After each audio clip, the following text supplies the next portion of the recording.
Vasentiukka pitkä. Ja huomio, oikea K ja hidas vasen pitkä. What you're watching is just two Japanese racers who chose to spend the whole night battling to be the first to cross the finish line while drifting. But there weren't just the two, actually. There was a non-stop line of machines doing the same thing all night long. Everything seemed controlled, professional even, like these drivers had mastered the impossible art of high-speed mountain drifting, until the unexpected happened.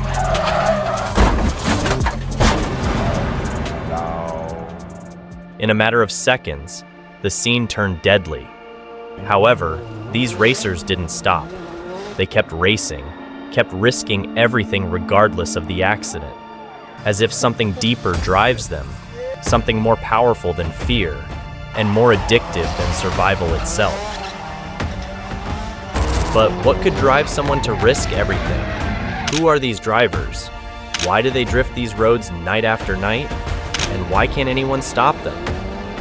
This is the story of Japan's deadliest mountain roads, where death is only seconds away, and somehow, that's exactly what every driver wanted.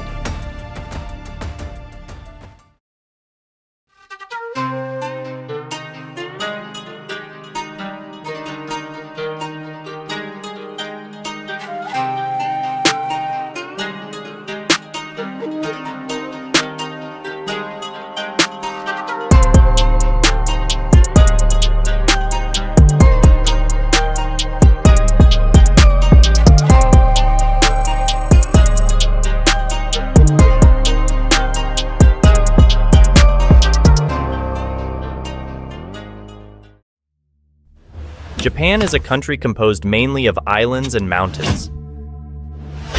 The citizens of Japan needed a safe way to traverse the mountain passes, and the demand for mountain transportation exploded. Rural communities needed access to growing cities. Tourists wanted to reach hot springs and ski resorts, and the government needed strategic routes for defense. So they did what humans do when faced with impossible geography. They built roads anyway. The result was a series of S-Blends mountain roads, created so citizens can travel safely with no risk of excess high speed. Designed with safety in mind, these S-Bend mountain passes were meant to slow you down, to cradle cautious commuters through fog and snowfall. But for a different breed of driver, these roads became something else entirely. Not safe passage, but a battleground. Starting in the 1950s, Japan experienced an economic boom. Citizens in Tokyo were more financially well off than ever, and much of Japan's population suddenly had extra money to spend. And you know what comes after having that extra cash in hand? The freedom to chase thrills. Motivated by Japan's cultural love for cars, many people began obtaining new vehicles. Some people bought cars for themselves, while other lucky individuals were gifted new cars by their wealthy parents. Cars such as the Nissan Skyline, Mazda RX-7, Toyota Supra, and other high-performance sports cars began to flood the roads of Japan. Unfortunately for the eager new car owners, bumper-to-bumper traffic infested main roadways due to the over 82 million cars being operated in Japan daily. This, of course, meant the owners of new sports cars rarely, if ever, had the opportunity to test out their new cars. Faced with this dilemma, many of these drivers sought to find another way. They wanted to figure out a place and time when the roads would be open for recreational use. What better time than the late hours of the night when the general working population had all gone to bed? And what better place than the S-Blend roads of the mountain passes, where enthusiasts push their vehicles to the absolute limit, giving the birth to what would be called later as two-gay racing. Two-gay is a word with literal meaning pass. For us, it refers to mountain passes, where street racers test their driving abilities. When pronouncing two-gay, just like many people who are unaware of Japanese terminologies, most people struggle endlessly with the pronunciation. The easy way to remember is by breaking down the word into two, pronouncing it as two-gay, or, if you want to be blunt, two-gay. Two-gay races typically followed some main formats. The first format was the grip, a race between two cars to see which one reaches the finish line first. This type was uncommon on the Touge since you need a road wide enough for passing or overtaking, which can be especially difficult or impossible to pass someone in a race. That's why cat and mouse quickly became the favorite. A lead car and a chase car start in close succession. If the chase car catches up, it wins. If the lead car maintains or extends its gap, it is the victor. Then came time attack. Drivers take turns racing up or down the mountain, with the fastest time determining the winner. But the most common type of racing on the Touge was solo runs. Solo runs are similar to time attack with no competition or racing times. It's only you and the Touge. This is the best starting point for beginner drivers to learn how their car operates, setting how the road feels, and developing that driver's sims.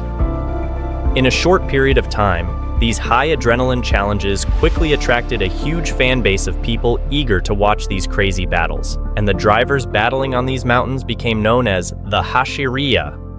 But what comes up must come down. As people started gathering along the mountain passes, it created a huge problem, because one mistake would mean a tragedy.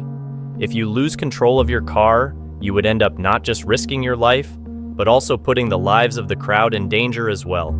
And since many teenagers would participate in these battles, especially those who came from rich parents and lacked the skills, the result was a growing number of tragic accidents. Facing this growing issue, the Hashiriya thought about ways to control it, resulting in the creation of strict communities, where in order to race or engage in a battle on the Touge, you must be part of one of these communities or clubs. However, authorities didn't care how organized it looked. It was still illegal.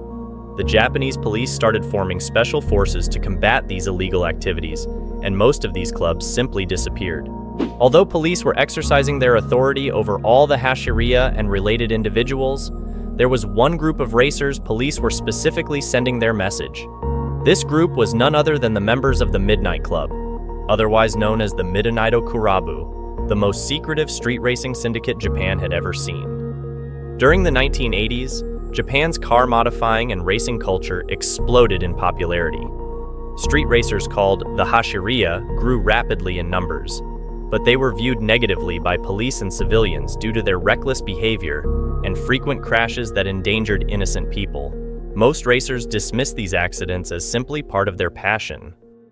In 1987, Eiichi Yoshida-san and his partner Kato-san, along with two other members, founded a revolutionary racing club called the Midnight Kurabu, better known as the Tokyo Midnight Club.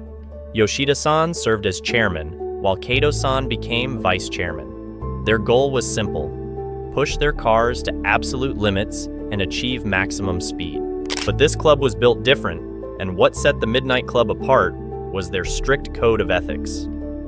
Rule number 1: safety first. The top priority was protecting regular road users.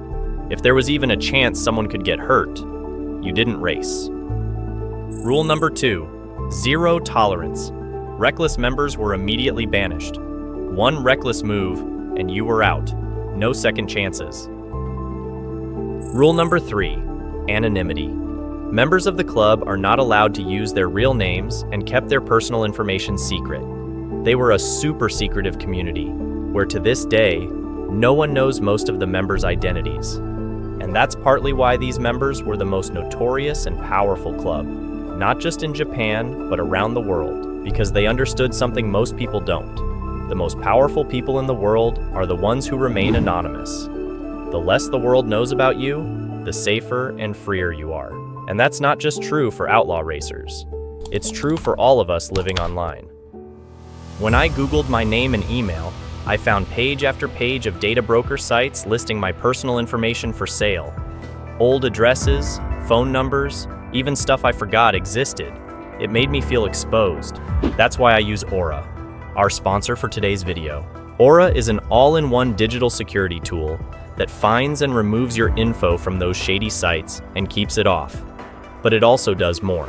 It monitors the dark web for leaks, alerts you to fraud in real time, protects your devices with a VPN, antivirus, and even includes $5 million in identity theft insurance. It's like having a digital bodyguard on 24/7s. If the Midnight Club taught us anything, it's that being invisible is a superpower. and Aura helps you reclaim that. You can try it free for 14 days at aura.com/vrooms101, or simply scan the QR code you see on the screen. In 2 weeks, you'll see just how much of your life is floating out there, and what it feels like to finally take it back. Rule number 4, professional conduct. No aggressive behavior toward teammates or rivals. The last rule is about their racing structure. Unofficial battles between members didn't affect records, while official battles against rival clubs determined bragging rights. In short, if you lose against any rival club car, you are out of the club. The club's vehicles became legendary on the Wangan Speedway. The most famous was Yoshida-san's Ishida Special 930, originally a Porsche 911 Turbo that he spent an estimated $2 million modifying in the 1970s. Working with Porsche technicians in Germany, they transformed it into a 700 horsepower beast that outperformed even modern supercars. We did a detailed video on it previously on our channel. You can check it out from here. Members drove highly modified versions of various cars including Nissan Skylines, Mazda RX-7s, Honda Civics, Toyota Supras, and exotic Ferraris and Lamborghinis.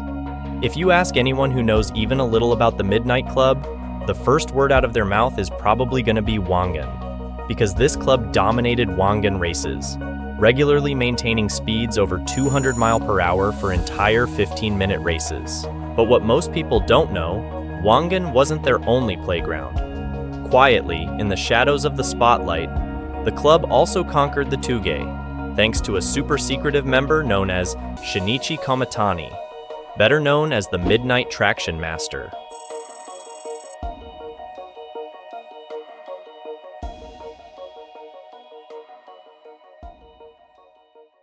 Most of the Midnight Club members were successful Japanese businessmen who could afford these million-dollar builds.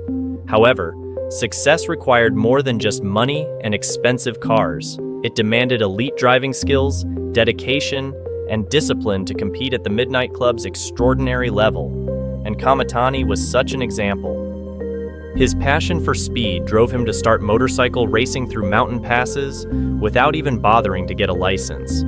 The rush of carving through corners at impossible speeds was all that mattered.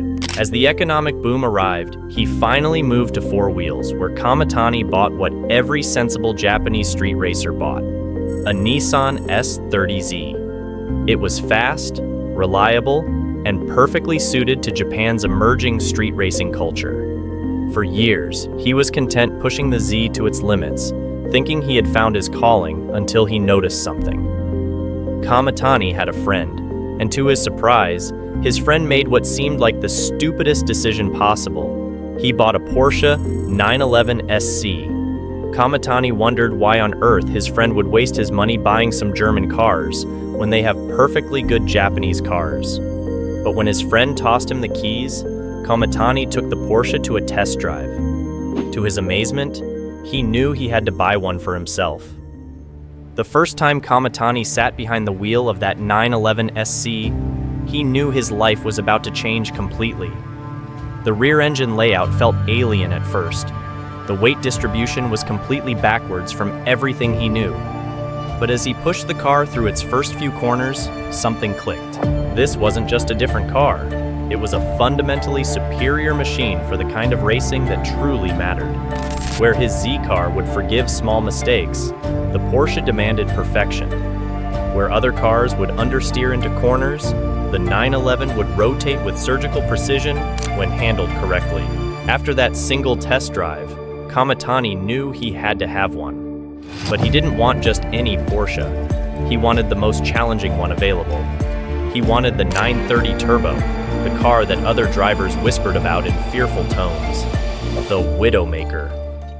Kometani's weapon of choice became a white 930 Turbo that would eventually become as legendary as the man who drove it. But this wasn't some pristine garage queen. This was a battle-scarred warrior that told the story of countless midnight runs through Japan's most dangerous mountain passes.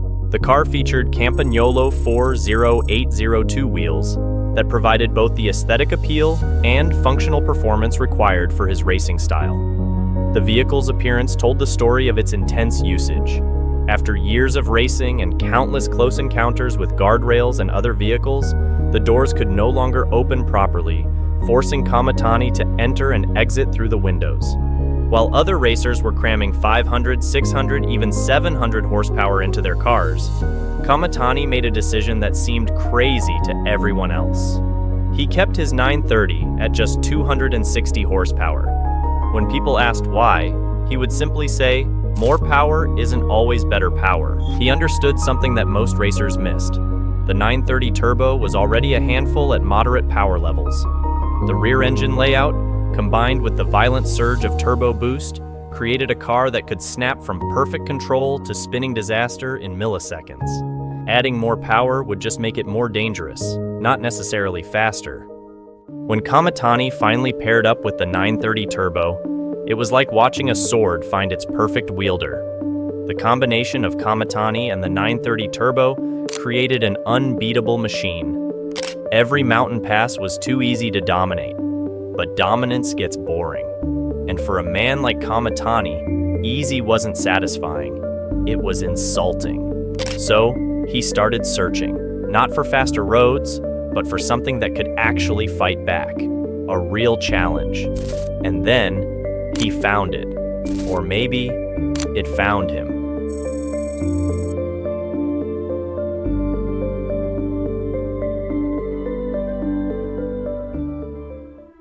The racing section that captured Kometani's attention was Hakone Turnpike.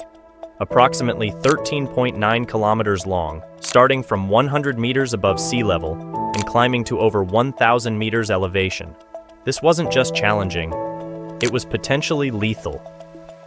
Hakone Turnpike is a 15.7 kilometer privately owned toll road in Kanagawa, Japan, connecting Odawara with Yugawara via Hakone.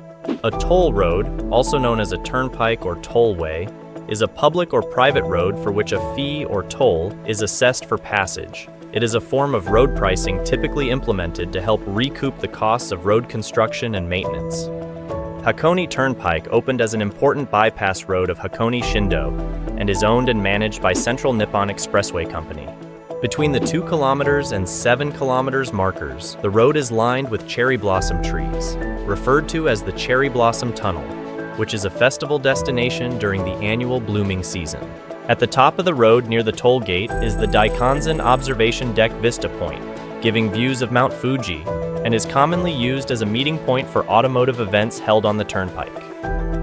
The road is famous among the automotive community and has been the site of both legal and illegal street racing for many years.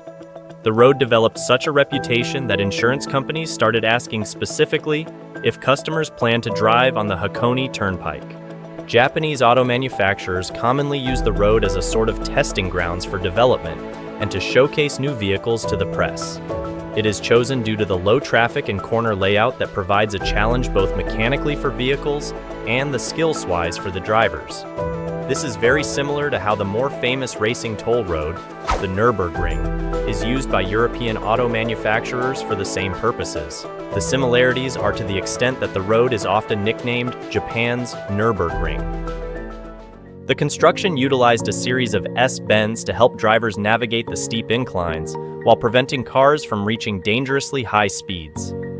This design philosophy, born from necessity, would inadvertently create one of the world's most celebrated driving roads. The uphill direction was preferred for several practical reasons.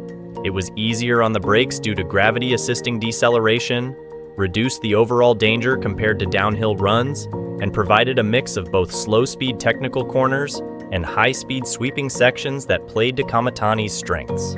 When running Hakone, he would fill up the car with gas twice a night and would go through a set of tires each month.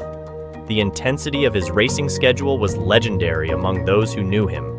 Perhaps the most remarkable aspect of Kometani's racing methodology was his preparation routine. Before each racing session, Kometani would personally drive up the Hakone Turnpike course and clean each corner with a broom. This meticulous preparation served multiple purposes. It removed debris that could cause tire grip loss, allowed him to inspect the racing surface for changes or hazards, and provided an opportunity to mentally rehearse his racing lines. The level of preparation was driven by the recognition that crashes on the Hakone Turnpike could easily prove fatal, given the combination of high speeds, limited runoff areas, and the presence of guardrails and drop-offs along much of the course. But what truly set him apart wasn't just that he was fast, it's how he was fast. You see, the 930 Turbo wasn't exactly a beginner's car. That thing was a handful. Rear engine layout meant all the weight sat on the back tires. And with the crude turbo tech of the 70s and 80s, you had this massive turbo lag. Nothing, then boom. All the power dumped at once like a punch in the spine. For most drivers, that setup was a nightmare, especially mid-corner at speed. Many drivers of the era found the 930 intimidating or uncontrollable at the limit, leading to the car's reputation as the widowmaker in some circles. But KOMETANI figured it out. His technique focused on maintaining momentum through corner sequences, rather than relying on brute force acceleration out of individual turns. This approach required exceptional precision in entry speeds, braking points, and throttle application.